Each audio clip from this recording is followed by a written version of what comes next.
Hello friends, welcome to my channel green house. और आज का हमारा पौधा है पाटुलाका का पौधा। फ्रेंड्स, मई का महीना शुरू हो चुका है और मई आते आते पाटुलाका मॉस रोज बहुत ही बढ़िया फ्लावरिंग करना शुरू कर देता है।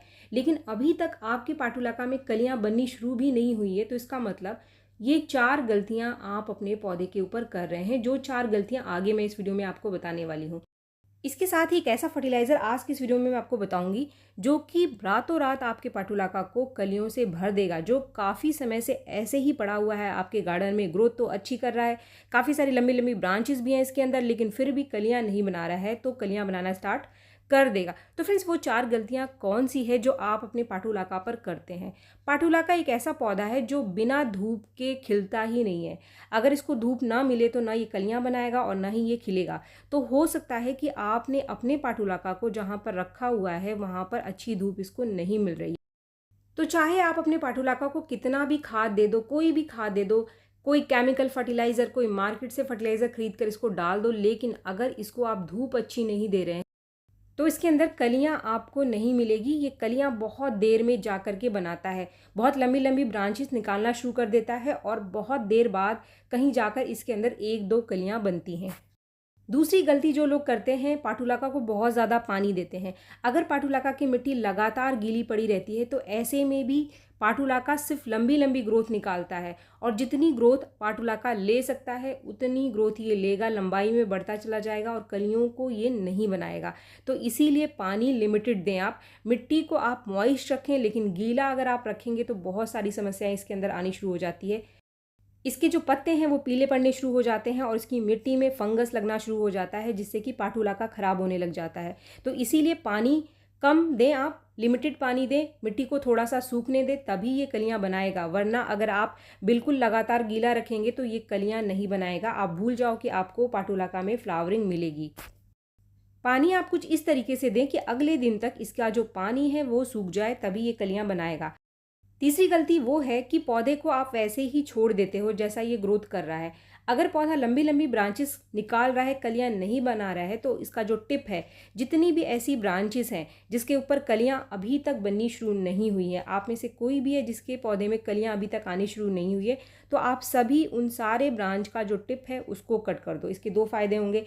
एक तो पहला कि पौधा कलियां बनाना शुरू कर देगा। दूसरा फायदा ये होगा कि पौधा और ज़्यादा नई ब्रांचेस को निकालेगा, तो लंबाई में बढ़ने की बजाय पौधा आपका घना होगा। तो ऐसे जितने भी टिप हैं, तो अगर आपके पौधे के अंदर ऐसी सारी ही ब्रांचेस है जिसके अंदर एक भी कली नहीं बनी हुई है, तो सबके टिप को आप थोड़ा थोड़ा सा कट कर दो। इसकी लंबाई रुक जाएगी और आपका जो पौधा है कलियां नहीं बना रहा था वो कलियां बनाना शुरू कर देगा। जैसे ही आप इसके टिप को काटोगे तो ये अपना जो खाना पानी है वो कलियों को बनाने में लगा देगा। अगर आप नहीं काटोगे तो ये इसकी लंबाई को बढ़ाने में लगा देगा और इसकी जो ब्रांचेस हैं वो लंबी होती चली जाएंगी। पौधा आपका हरा भरा रहेगा, ग्रोथ भी करेगा, लेकिन कलियां प्रोड्यूस नहीं करेगा। तो ये जो 3 गलतियां हैं इसको आपको नहीं करना है। एक आखिरी गलती जो हम करते हैं वो है इसकी मिट्टी में। मिट्टी हमेशा आप ध्यान रखें कि जब भी आप अपने पाटुलाका के पौधे को लगाते हैं तो कंपोस्ट की मात्रा आप बहुत अच्छी रखें। अगर आपका पौधा पुराना है तो उसको रिपोर्ट आप कर सकते हैं। अगर रिपोर्ट नहीं भी कर रहे हैं तो ऊपर से आप इसके अंदर अच्छी मात्रा में कोई ना कोई कंपोस्ट ज़रूर डाल दो। अगर आपके पौधे की मिट्टी बहुत ज़्यादा पुरानी हो चुकी है तो हो सकता है कि आपके पौधे की जो मिट्टी है वो क्षारीय हो गई है। अगर आप अपने पौधे को खाद तो दे रहे हैं लेकिन फिर भी आपका पौधा कलियां नहीं बना रहा है, काफ़ी सारे लोग कहते हैं कि हम खाद तो दे रहे हैं, हमने ये वाला खाद दिया, लेकिन फिर भी हमारे पौधे ने अभी तक कलियां बनाना शुरू नहीं किया है, तो इसका मतलब हो सकता है आपके पौधे की मिट्टी क्षारीय हो। खास तौर पे उन लोगों के पौधे की मिट्टी जो कि पौधा कई सालों से उसी गमले में उसी मिट्टी में लगा हुआ है। ऐसे में आपको करना क्या है कि ज़रूरी नहीं है कि आप पौधे को पूरा बाहर निकालो। बस कुछ ऐसी चीज़ें हैं जो आप अपने पौधे की मिट्टी में 15 दिन में एक बार डाल दो। अगर आप आधा चम्मच चाय की पत्ती या फिर आधा चम्मच कॉफ़ी पाउडर भी महीने में इसको देते रहते हैं तो इससे जो इसकी मिट्टी है वो एसिडिक बनी रहती है, जिससे पौधा कलियां बनाना शुरू कर देता है। आप चाहें तो फिटकरी का इस्तेमाल कर सकते हैं, लेकिन ध्यान रखें गर्मियां हैं। फिटकरी 1/4 चम्मच फिटकरी का पाउडर आप 1 लीटर पानी में घोल करके महीने में एक बार पाटुलाका के पौधे को दे दीजिए। लेकिन हमेशा ध्यान रखिए जब भी आप फिटकरी का इस्तेमाल गर्मियों में करेंगे तो तेज़ धूप में कभी भी नहीं करेंगे। सुबह के टाइम आप करें जब धूप ना निकली हो। जैसा कि मेरा ये वाला पौधा आप देख रहे हैं, ये वीडियो जो मैं शूट कर रही हूँ तो अभी तक धूप नहीं निकली है और कलियाँ अभी खिली नहीं है, लेकिन कुछ देर बाद ये जो कलियाँ आप देख रहे हैं ये खिल जाएंगी। तो फ्रेंड्स, ये जो 4 बातें मैंने आपको बताई, ये फ्लावरिंग के लिए बहुत इंपॉर्टेंट है। सिर्फ खाद ही हमेशा आप सोचो कि खाद ही देते रहो तो पौधा फ्लावरिंग करेगा, पर ऐसा नहीं है। कई बार आप देखते हैं कि आप अपने पौधे को खाद तो देते हैं, लेकिन फिर भी पौधा फूल नहीं देता है। तो इसीलिए ये जो 4 बातें मैंने पीछे आपको बताई, इनको आप ध्यान रखिए, तभी आपका पाटुलाका फ्लावरिंग करेगा।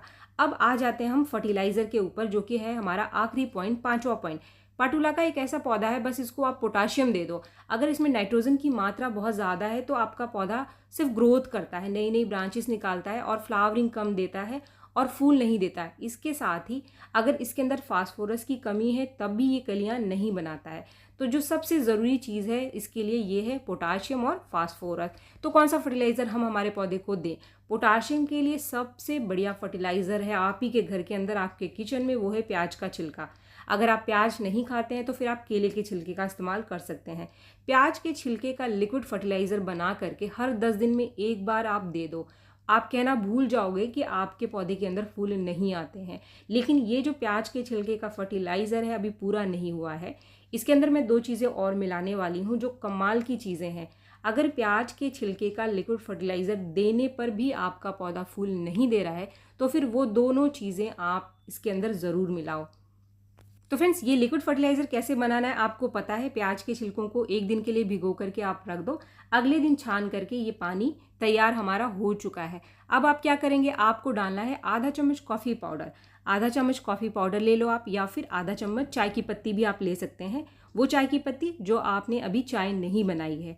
ये मैं इसलिए दे रही हूँ क्योंकि इसके अंदर बहुत अच्छी मात्रा में टैनिक एसिड है जो मिट्टी को एसिडिक बना देगा। तो आपका पौधा जो फूल नहीं दे रहा है वो फूल देना शुरू कर देगा। अब यहाँ पर एक ऐसी चीज़ मैं डाल रही हूँ इसके अंदर जो इतना बढ़िया सोर्स है फास्फोरस का, यानी कि जो पौधा ग्रोथ तो कर रहा है लेकिन कलियाँ नहीं बना रहा है, तो फास्फोरस अच्छी मात्रा में इसको मिल जाएगी। ये जो चीज़ आपने देखी ये थी 3 चुटकी हींग। हींग आपके घर के किचन में ही है, तो अगर आप 2-3 चुटकी हींग इसके साथ मिला लोगे तो जो फास्फोरस है उसकी मात्रा इस लिक्विड फर्टिलाइज़र में बढ़ जाएगी, जो कमी इसके अंदर थी वो पूरी हो जाएगी। तो अब ये हमारा फर्टिलाइज़र तैयार हो गया है। आपको इसको देना कब है? अगर आप ये तीनों चीज़ें मिला करके अपने पौधे को दे रहे हो तो मात्र 15 से 20 दिन में एक बार ही आपको देना है। इस चीज़ का आपको ध्यान रखना है। अगर आप सिर्फ प्याज के छिलके का लिक्विड फर्टिलाइज़र दे रहे हो तो हर 10 दिन में एक बार आप दे सकते हो, कोई नुकसान नहीं करेगा। लेकिन जब बहुत सारी चीज़ें आप एक साथ मिलाकर अपने पौधे को देते हैं तो दिन का ध्यान रखें, आप बार बार उस फर्टिलाइज़र को ना दें, वरना बार बार अगर देंगे आप तो पौधा फूल देने की बजाय ख़राब भी हो सकता है। तो फ्रेंड्स, आप देख सकते हैं ये जो कलियाँ बनी हुई थी वो खिलनी स्टार्ट हो चुकी हैं, और सुबह जब धूप निकल गई तो ये जो मेरी कलियाँ जितनी भी बनी थी जो खिलने के स्टेज में थी सारी की सारी खिल चुकी हैं। तो आप समझ सकते हैं कि पाटुलाका के लिए धूप बहुत ही ज़्यादा इम्पॉर्टेंट है। जितनी ज़्यादा धूप में आप इसको रखोगे ये उतनी ही कलियाँ बनाएगा। उम्मीद है वीडियो आपको पसंद आया होगा। वीडियो अगर आपको पसंद आया तो एक लाइक ज़रूर करें, और मेरे चैनल को आपने अब तक सब्सक्राइब नहीं किया है तो मेरे चैनल को सब्सक्राइब भी ज़रूर कर लें। मिलते हैं मेरे नेक्स्ट वीडियो में, तब तक के लिए थैंक यू।